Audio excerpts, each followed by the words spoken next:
The subject of time travel has appeared in a number of the X-Men comic books, particularly in Days of Future Past. 3, 2, 1, action. This film has captured one of the essences of the comics, which I think appeals to people, that you can dip in and out of these stories and see old Magneto and young Magneto. It's a great privilege and honor to be allowed to try and fill his sort of younger shoes, as it were, in this role. You really think this will work? We were young.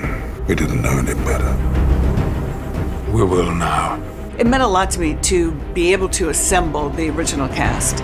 I know that because of Ian McKellen and Patrick Stewart, we were able to get James McAvoy and Michael Fassbender. I think it meant a lot, not only to me, but to our newer cast also. When you're dealing with traveling through time, changing history, it gives you the opportunity to take characters in new directions. Charles the Elder has lived longer, he has refined and developed these powers. Even though those two Charles Xaviers are at incredibly different times in their life, you still see the seed of those interesting, exceptional people existing in one space. Charles. Charles.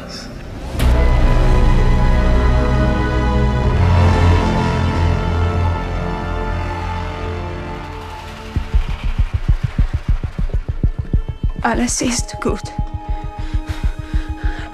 X-Men First Class was the origin story of Magneto. The beginning of the movie is a kid in a concentration camp, and the end of the movie is him saying, I prefer Magneto. We cross the line at the end of First Class. We see again, by the end of this film, that element of a megalomaniac.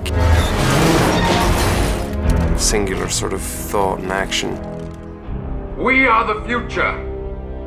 We are the ones who will inherit this earth. And anyone who stands in our way will suffer the same fate as these men you see before you. He's definitely so much more of a loner in this. Eric? He's very close to Mystique. He has very strong feelings for her. What are you doing? Securing our future. It's clear for him. It's the solution for the problem. The Magneto that you see with me is a man with a conscience and a man with an unhappy life behind him. Has come through, I think, a great deal and isn't taking on single-handed or even with the help of his brotherhood, society as a whole. Don't get in my way. We are the future, Charles, not them. They no longer matter. He's joined up again with his old friend, Professor X, and together they're going to try and move things forward. I spent a lot of time with Ian sort of through the power of the internet, but he's great. He's a class act. He's an amazing actor. Take a pause, everyone. For this film, I've been sort of studying more his voice than I did on the first one, sort of incorporating that a little bit more.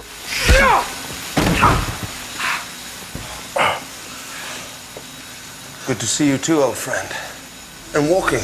I hope it doesn't seem a little bit weird from the last one. Cut. But 10 years have passed, and I believe Magneto was doing elocution lessons by himself in solitary confinement. People love Magneto because he's Magneto. At moments you see there's actually a lot of emotional depth. As we saw in the last one, there's a lot of damage. But for the most part, those moments then become more powerful if you don't dwell on them too much. And Gimbal is moving to level. You abandoned me! You took her away and you abandoned me! Angel, Azazel, Emma, Banshee. Mutant brothers and sisters, all dead. Where were you when your own people needed you? Hiding, pretending to be something you're not. Eric! You abandoned us all. Eric challenged his worldview so much and then violently took away him not just the ability to walk, but also his belief in other people a little bit. All right, guys, picture this up. Here we go. Ready? Here we go. When we started talking about what Days of Future Past would be emotionally, one of the first things we started talking about was what would Charles really be like after he lost his legs, lost the girl that he considered a sister and the only family member he really knew, and lost his best friend. That's it, we're done. Whoa! Top marks. Like I said, you are perceptive. Professor I know would never turn his back on someone who lost their path. Xavier's in a really bad place emotionally. The pain of losing Raven and the pain of losing Eric, coupled with all these voices and all the suffering, made him realize that he didn't want to be a psychic anymore. He didn't want the power. He didn't want the responsibility. We came to you a long time ago seeking your help. And I'm going to say to you what you said to us then. Fuck off.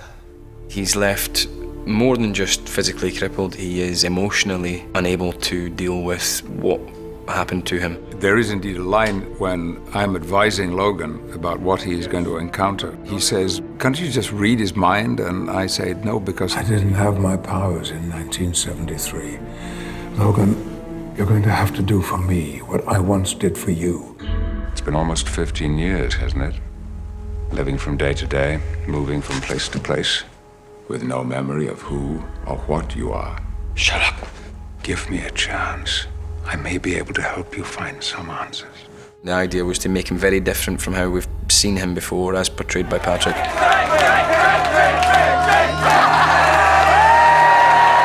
So I went glib, caddish, drinking and womanizing, and basically not taking things seriously. Newman, pint of bitter for me and a brandy for the lady, please. How did you know that? Lucky guess. Name's Xavier. Charles Xavier. The idea was always, if he's going to become that Patrick Stewart figure, And the next time you feel like showing off, don't. We don't deserve to make him like Patrick Stewart yet. We have to earn the right to become like Patrick Stewart.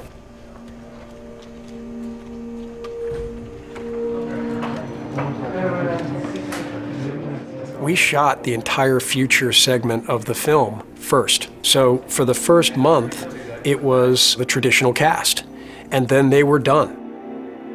We had one scene with James and Patrick, and it was the first time they'd ever worked together. So an incredible moment. It's one of my favorite scenes in the film.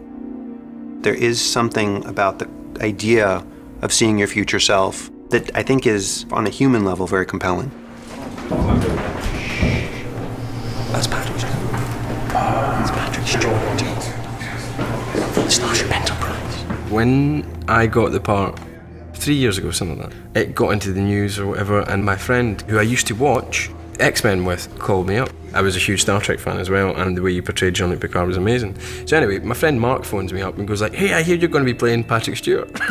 He didn't say Charles Xavier, he didn't say Professor X, he said, "I hear you're going to be playing Patrick Stewart," and he was so excited. So yeah, I'm a very lucky boy. I've been around science fiction quite a bit, you know, and stuff like this happens. It's not uncommon. But today is my most interesting scene in the movie. Very appropriate. It came on what is my last day's work. My first, I know. I was quite scared about that, to tell you the truth. Not only is it a really important scene that basically represents the apex of my character's arc, but this was a proper scene with the custodian of this character of 14 years. Charles. Charles. That scene between Charles and Charles is the hinge in the movie where James McAvoy goes from someone who's hopeless and broken to someone who's starting to piece himself back together. Charles, we need you to hope again. Coming up with the idea, which I think was yours, that we should be almost nose to nose for the entire scene, instead of shooting it over a distance, which would have perhaps been the conventional way to do it, that we were literally in one another's faces. We've met a couple of times, but we've never worked together before, and suddenly you're eyeball to eyeball with a fellow actor for 6 hours, and it's a strange living, isn't it? It is a strange old living, but it just seemed like, we've traveled through dimensions and time and realities and consciousnesses so that we can be in this room together and have this conversation. And it just felt like, yeah, we should be close. Because basically someone giving themselves a good talking to, really. But just represented with two characters. You can become more powerful than you ever imagined. At its core, it was a character confronting his older self, who now has all the wisdom of the future. So this is what becomes of us. Eric was right. Humanity does this to us. Not if we show them a better path. He only has a moment that he can bestow that wisdom upon his younger self that is in such crisis. But sometimes a moment is all that it takes. You still believe? Just because someone stumbles, loses their way, it doesn't mean they're lost forever. Sometimes we all need a little help. He cannot be like the Charles Xavier that we've seen before, and I cannot mimic Patrick's performance. He's got to be different. Otherwise, why do an origin story if you're not showing how they became? So much pain.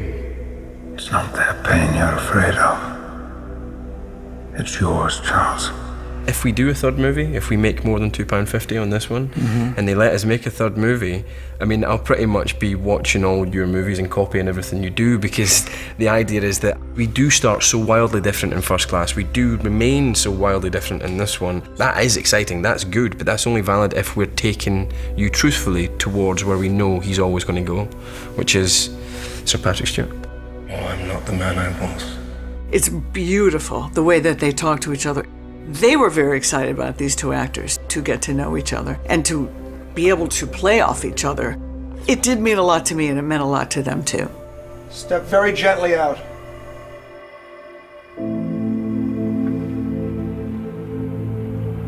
Find what you were looking for.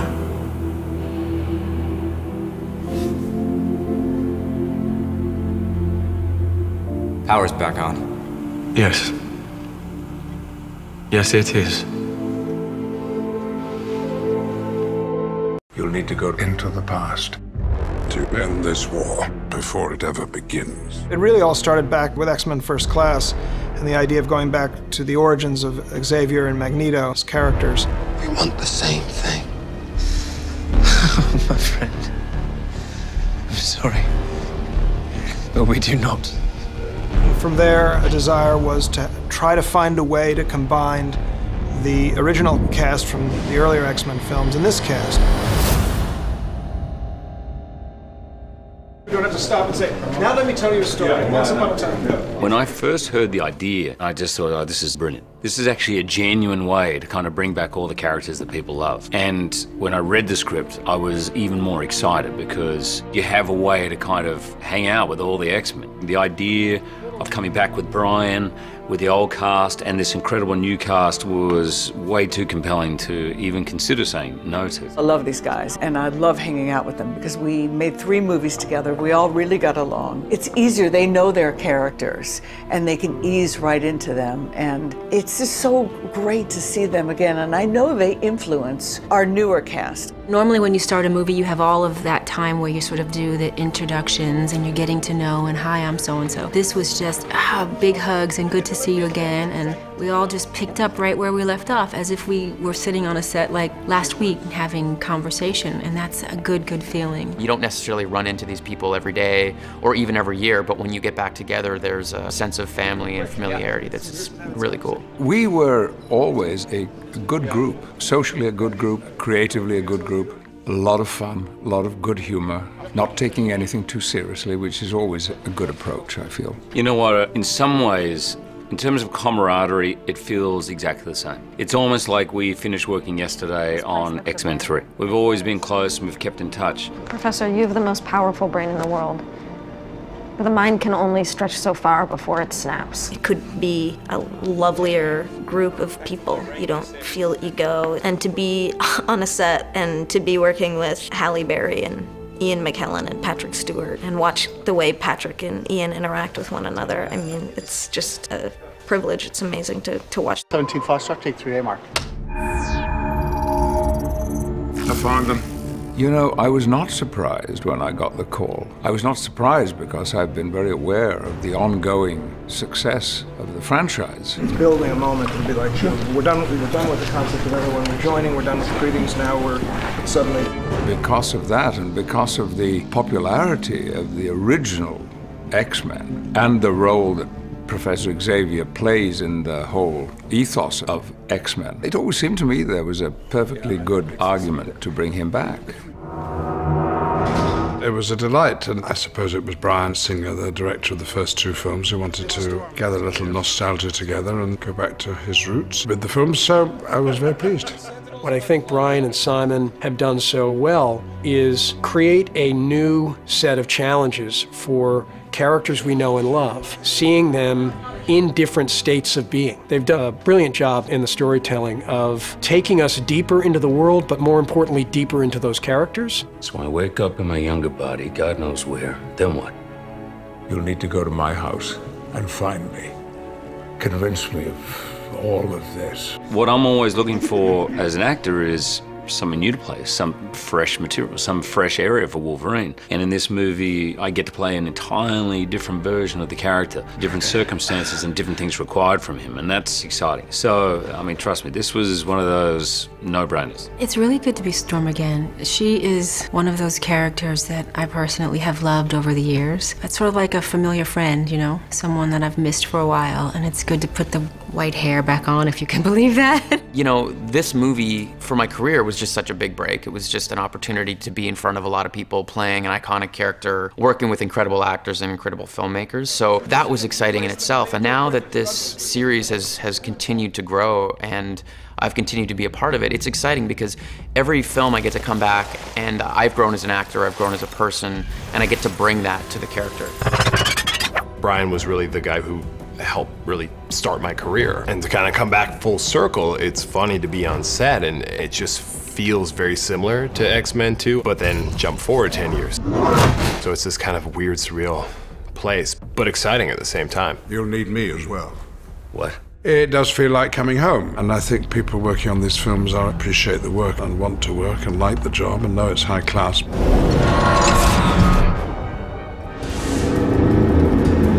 But there's a purpose behind it, which is this is a story worth telling. And these particular people want to come back to help retell it.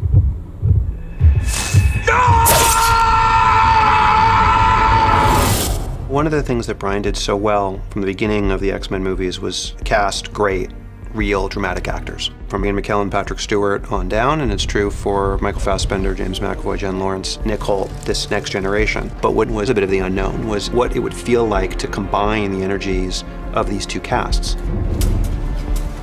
Holy shit. Word. For me, after the first 6 weeks, it became a different movie, where I was working with Fassbender, McAvoy, Jennifer Lawrence, Nicholas Hoult, all these great young actors. They brought with them an atmosphere that, in a way, for Brian and I, was new. The great thing about working with Hugh is that he's so in the moment, he's so committed to the character as well, which I have to say I found incredible. Since, you know, 7 movies in, playing Wolverine for the 7th time, over 13 years, and he's still in the moment, caring about the character, caring about the story. Where did they dig you up? You're gonna find this hard to believe, but you sent me. You and Charles. From the future.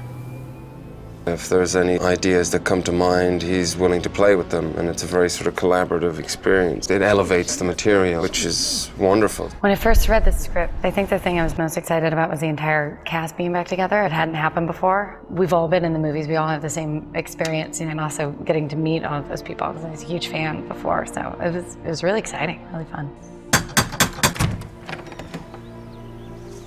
Can I help you? One of the great joys is watching Nick Holt. When he first walked in, he goes, "Oh, this is cool." I said, "What?" He goes, "I remember I was about 8 years old when I saw X-Men 1." I said, "Shut up." When was the last time you were down here?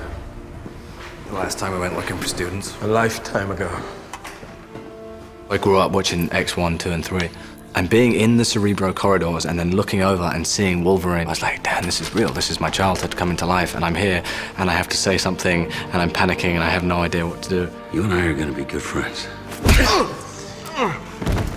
You just don't know it yet. So it's terrifying, but then once you get to know Hugh, he's the most relaxed, easygoing guy, and very funny as well. So then it was very easy. I love that we're going back to Cerebro. I love we're going back to those blue hallways. Now for me, and for Hallie and Ian and Patrick and all that, walking down those hallways is literally like deja vu. It's like going back 14 years in time. The first scene I ever shot for X-Men, I had to walk down that blue hallway. Where is she?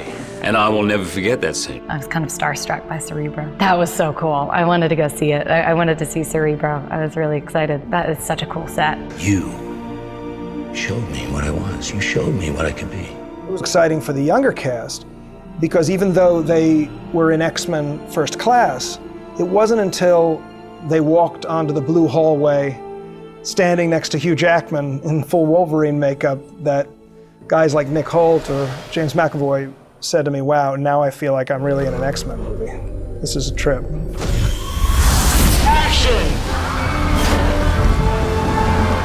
It's been a lot of fun, and it's nice to sort of be able to give whatever you can to that sort of passionate fan base. There's the responsibility to these guys to sort of bring something fresh or something new. I don't know if it's a coincidence or it's love of the underlying material, but it's an incredibly kind, generous cast that feels like two different families that came together as one. I feel grateful to be involved. It's so ambitious and epic in scope, and I'm thrilled when I walk into work and I'm working with incredible actors and gorgeous costumes on amazing sets. I get excited to see it. These films are so much fun to make. We have such a great time. The quality of the people, everyone involved in the making them, is so outstanding. I could only hope that we produce sequel after sequel. It's good to see you, Charles. It's good to see everyone.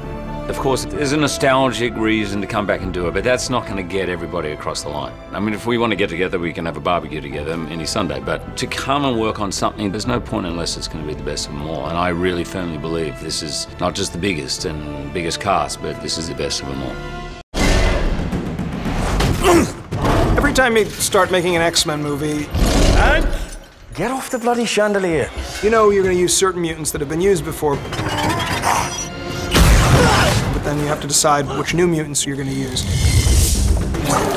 One of my mandates on this movie was to spread it out ethnically more to reflect our audience. We want different powers than we've already seen. What do you guys want? I didn't do anything. Characters that look different than we've already seen. Each character, new or familiar, is an opportunity to do something different.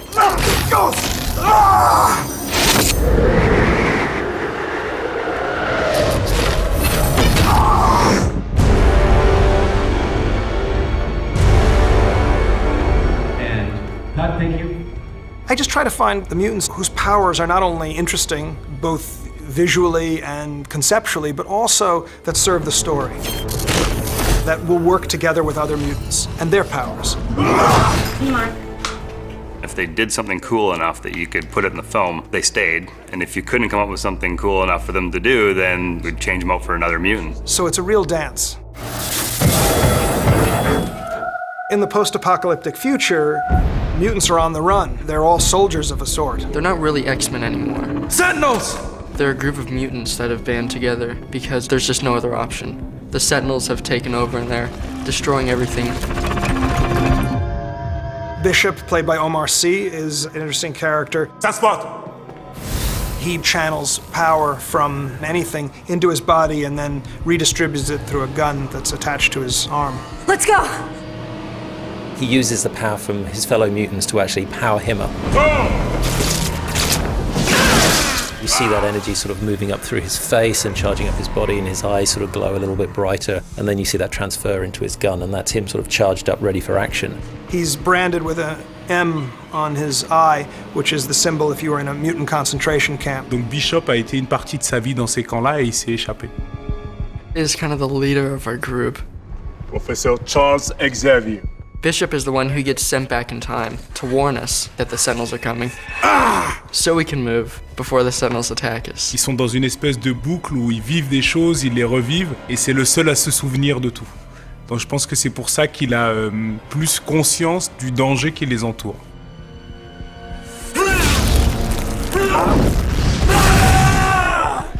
Ever since I was a kid, I've always wanted to play a character like this. I always got the action figures and everything.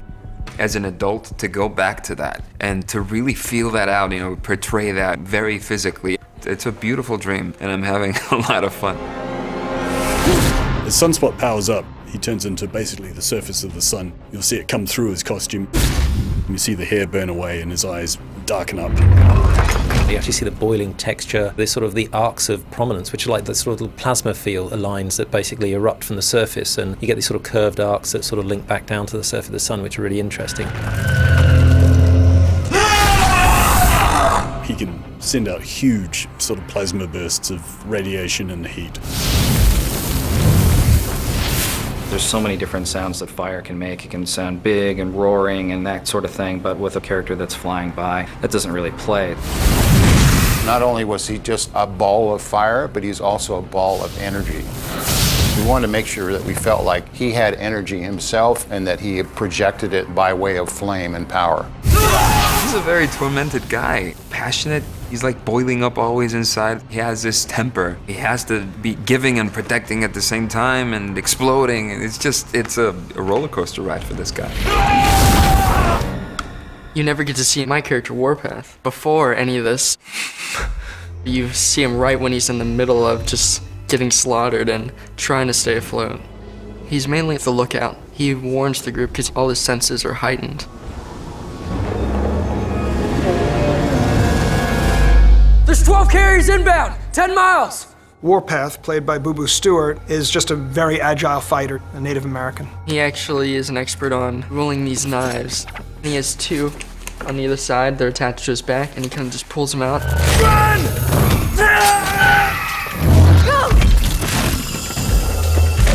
Blink, played by Chinese star Fan Bingbing, throws up portals that can travel you distances, so it's sort of how these characters have been escaping. 可以在敌人射击你的时候，把我的朋友跟同伴跟这些战士移到另外的一个安全的地方，所以他有这个非常强的超能力，可以移动所有的物体和人，在保护大家跟转移的时候，他有非常大的能量。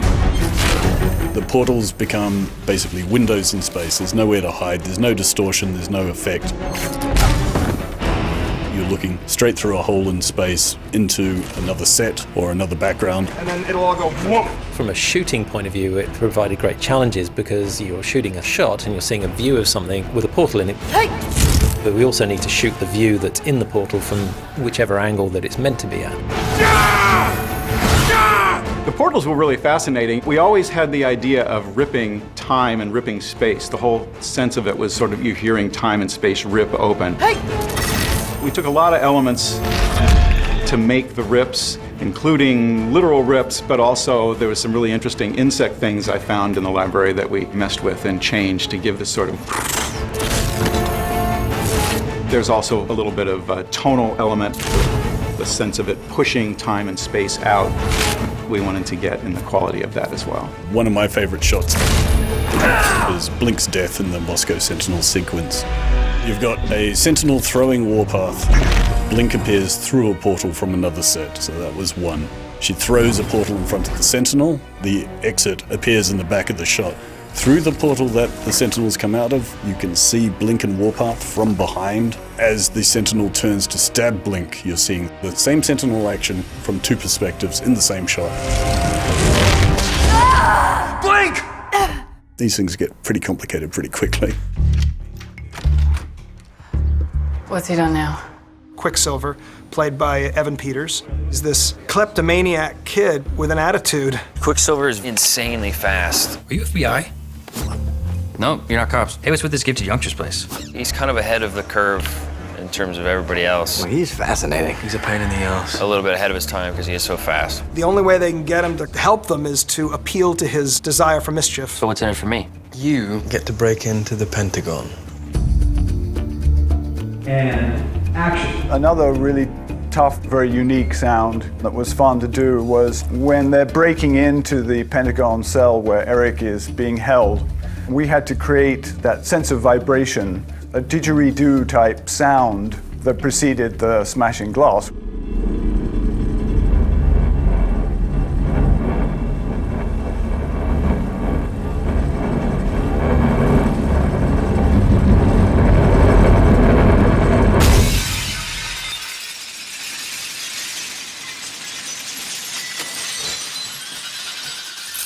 He's a little wired. He's just in his own head a lot. He thinks very fast, he's very quick. Time basically stops for him when he's moving at his top speed. Don't move! That sort of super slow motion. It's a difficult one to do. It's something that we've seen many times before. Nobody move! Hold it right there! Quicksilver's Pentagon kitchen sequence. As with many of our big action sequences, we pre-visualized everything to a very high level, so we could figure out exactly how we needed to tackle each shot individually. 3, 2, 1, go! It's a frozen time sequence, but he doesn't freeze time. He's actually just going incredibly fast. So we're freezing time, lots of elements. Utensils move, bits fly up. Magneto's all thrown into the air. There are these huge lights. I think they take 40,000 watts each. The set was so bright you'd have to wear sunglasses just to be on the set. And they take pretty much the whole ceiling. So we gotta just figure out how to route wires through all this stuff so we can motivate all these different stunts.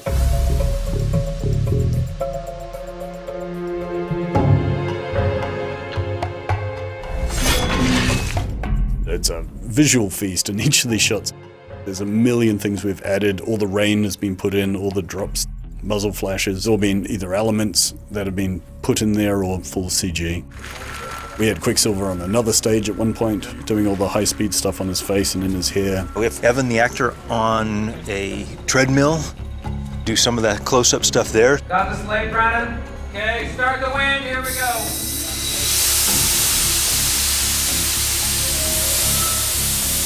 They were blowing massive amounts of air at my face to get at that rippled look. A lot of air. It's like skydiving, you know? It's like you get that. It was fun. Whoa, that was a good one. Yeah. My skin. How much take have we got left?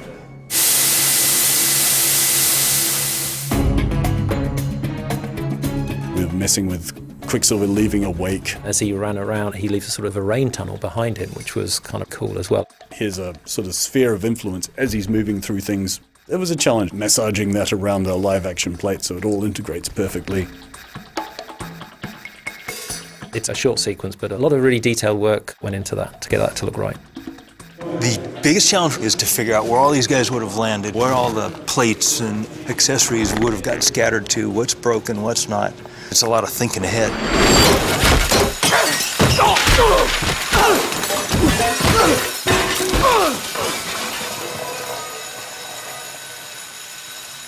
Each character has their own arc and their own challenges that they're navigating. Brian, in his relationship to these characters, to the world, takes us to a different place and reaches a lot further in this film. He's very good at giving them a good inner life. So each one sort of came for its own reason, for its power, its look. In some ways, the biggest stress when I was writing was, how do I make these characters resonant enough to earn the actors that we have? They're characters that have almost all had their own spin-off comics, that have certainly all had their own storylines in the comics. So there's a depth of history and experience for those characters. It's just a beginning of a way to expand and move forward in a myriad of directions with the X-Men universe. Do me a favor and return it for me. Okay. And Peter, take it slow. There is a new enemy out there. You'll need a new weapon for this war. I call them Sentinels. A lot of people in the different X-Men incarnations have wanted to use the Sentinels. It's such a huge part of X-Men lore. A Sentinel is an enormous robotic weapon that seeks out and destroys mutants.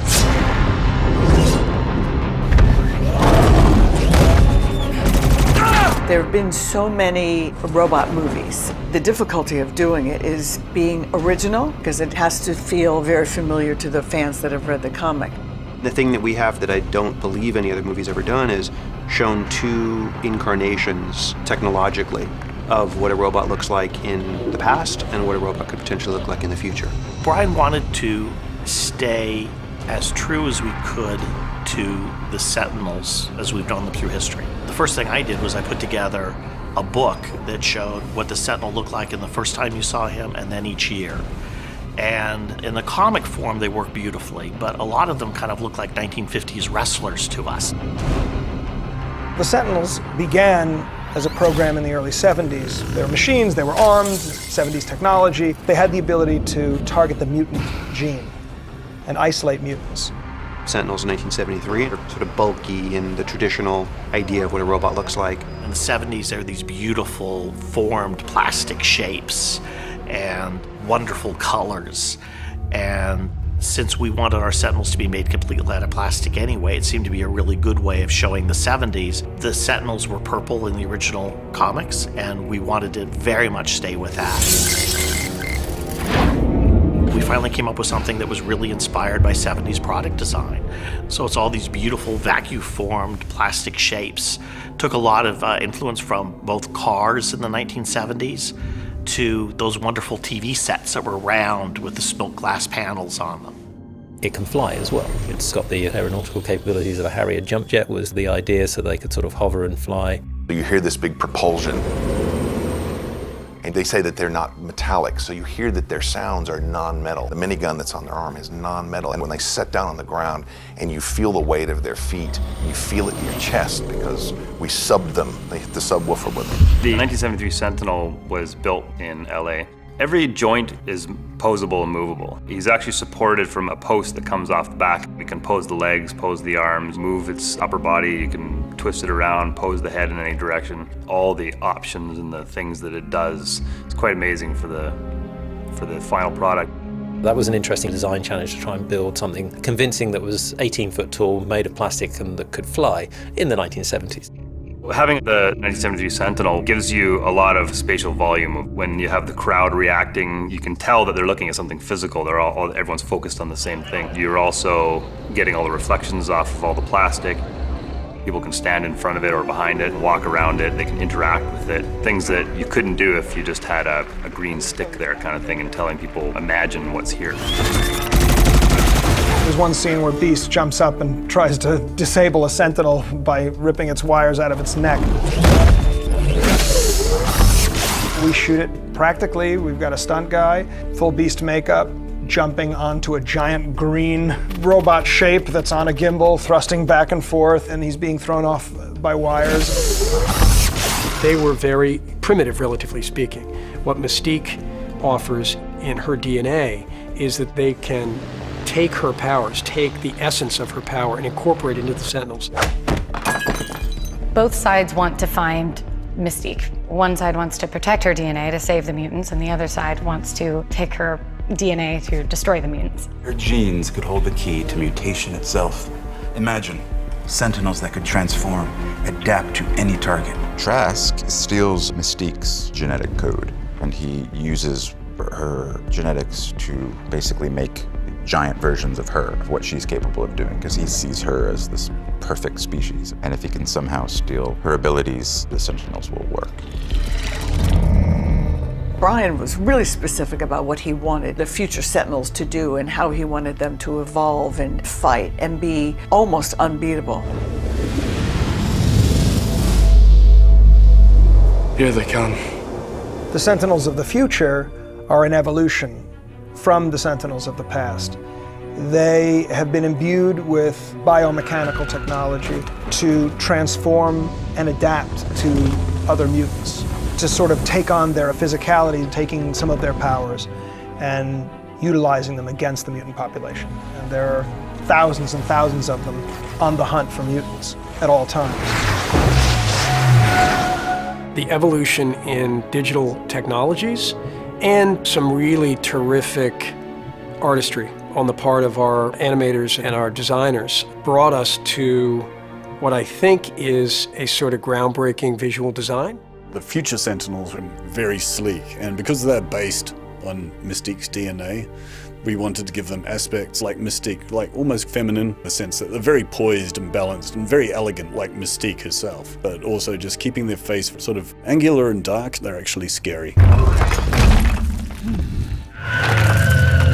PC forged ahead with the future Sentinel, taking the work from their art department into concept building the model and actually rigging every part of the CG Sentinel for its animation. They could sort of do sort of minor shape shifting to form sort of these sort of knives and sort of blades for stabbing or drilling and things like that. When the Sentinels first appear, their arms come through the wall and they're very specific in their body movements and they're very threatening. So we wanted to have something that sounded like you couldn't tell if it was electricity or fire or what the heck it was.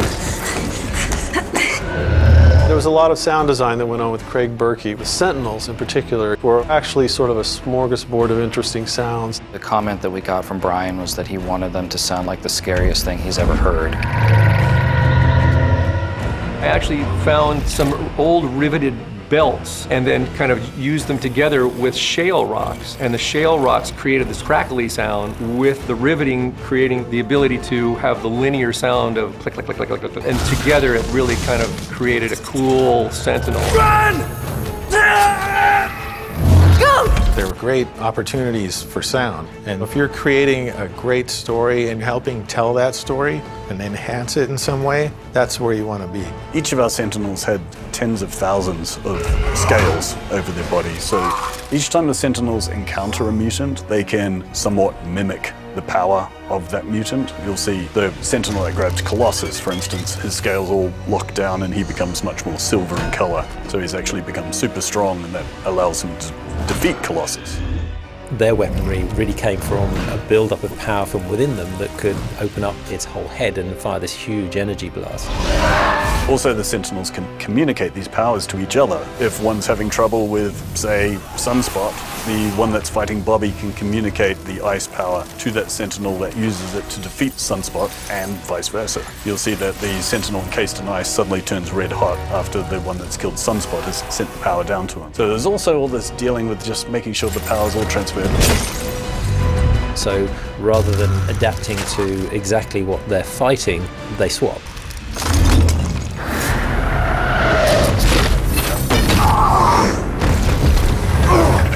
Every time we come out of the box, we have to be different. I never want the audience to say, oh, you know, it's sort of like that last movie. I never, ever want that. So these Sentinels are the greatest foes they could ever have. You want movies like this to have spectacle and feel like the action and the visuals are as or more exciting than anything in the genre. That's part of the fun and the challenge of making these movies. The foundation is part science fiction, part X-Men. You want to swing for the fences. So the big visuals become the signature experiences of these films. I wanted the Sentinels to be really cool and special. They were a remarkable achievement, and I think that's exciting for audiences.